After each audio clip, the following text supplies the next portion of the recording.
If you don't know what you don't want, you can't know what you do want. Contrast is what causes you to focus the more into becoming. That's what creation is. It's focus. Because creation happens with thought. We know you think it happens with your action because you move things around and you get stuff done. But the creation, the true creation, is happening through your thought in conjunction with your source energy. You cannot change conditions or circumstance. You don't have to let them control you. We can't control what's going on outside, but we can control what's going on inside. As you think, so shall you be. 7 little words that I think are perhaps the most important things that we can learn and master in our lives.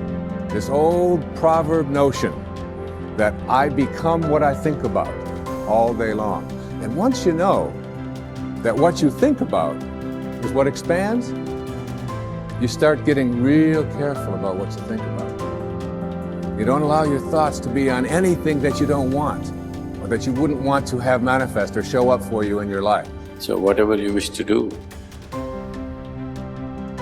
you must bring yourself to a moment of joy and clarity within yourself. At that moment, what you decide, even if you die, you must go by that. Whenever your emotions go up and down, your mind says many things. That's not important.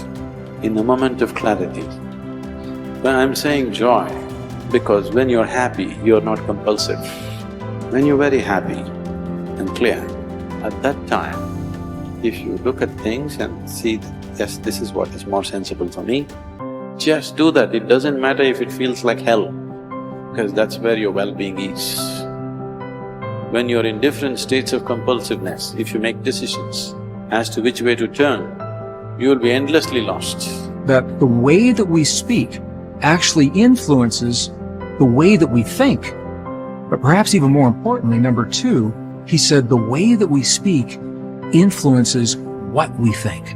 That our thoughts, what we are capable of thinking, are actually linked to the way our neurons are being wired. I got better day by day and week by week and month by month, and I'm asking you to do the same thing until you can develop a long arm and a long reach, until you can develop influence that won't quit. Touch people next year you couldn't touch this year.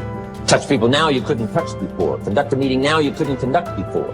Heart and soul now mixed in there that wasn't there, missing before. I'm asking all of you to get better in spite of the winters, in spite of the downturn, the money downturn, the social downturn, the personal downturn, whatever it is. Just get stronger, get better. The key is not to wish for a better winter. The key is to wish for more strength, more wisdom, more courage, get better, get wiser, get stronger.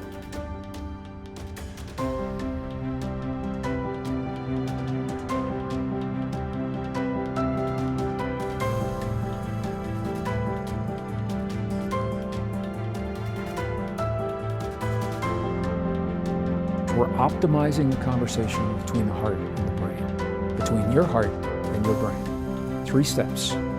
The first step is to simply shift your awareness from your mind into your heart. And what I found is in the Western traditions, for many people, that's easier said than done. I'll ask people, are you in your heart? And they'll say, yep, I'm in my heart.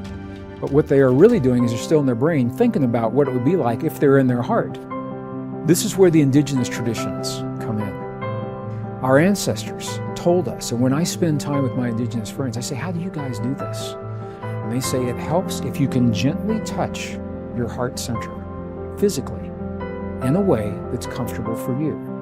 In the Mayan traditions, you see an open palm right on the heart. In many of the Middle Eastern traditions, you see the same thing.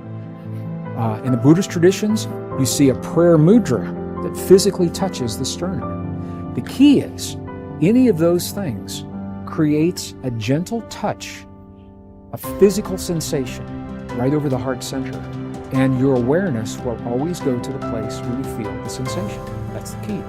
So if you can create a touch over your heart, your awareness will go there. First step. Second step, very simple. Slow your breathing a little bit slower than typical, maybe 5 seconds inhale, 5 seconds exhale. And here's why that's powerful.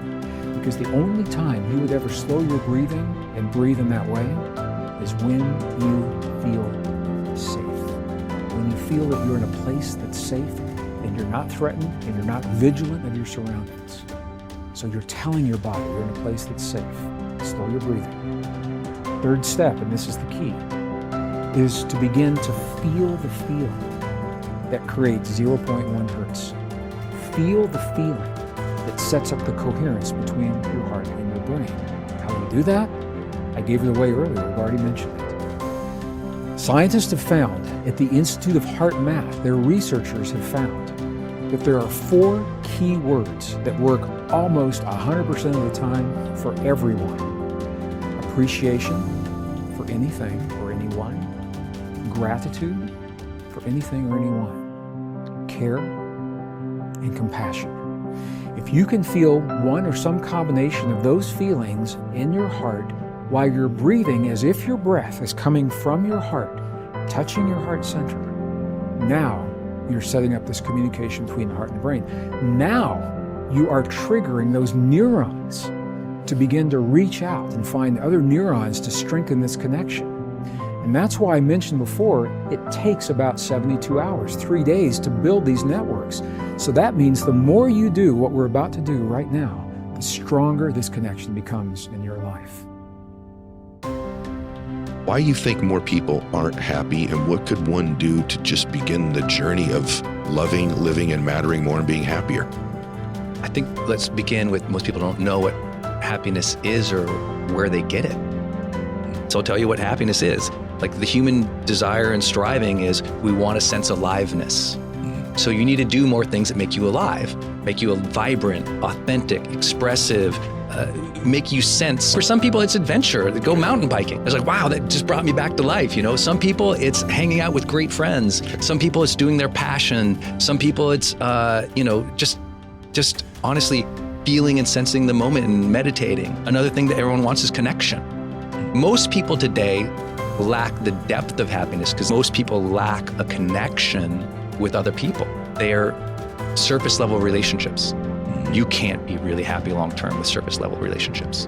So you got to find out, how do I connect more deeply? And it can be simple things like you talked about. You know, with the kids, maybe less than the texting, call them. Have that moment of connection. It's nothing crazy. That's what you're striving for. You want happiness with your kids. You're going to call them. You're going to connect with them. So think about connection relationships, a level of depth. Then we want meaningful pursuits. When I go after that, I love that pursuit. And notice it doesn't say meaning. A lot of people just say meaning. I said, no, it's meaningful pursuits. Because a lot of people we know who are really successful, they've already had a meaningful life. They're miserable because they're not pursuing anything anymore. You got that. You got to have that pursuit, man. Yeah. You got to find a pursuit. It has meaning to you. It brings you back to life. That's happiness. And then the middle of the triangle is the capital G, growth. If you don't have aliveness, you don't have connection, you don't have meaningful pursuits, and you don't have growth, you're miserable. We can bank on it. We can guarantee it. The research will reveal it every single time. But if we can get you a little bit more alive, a little bit more connected, a little bit more meaningful pursuits, and a little bit more growth, those like little bit in each of those, it's like a thunderous shift in your life. You're just like, whoa, little bits in those. But there's an access point.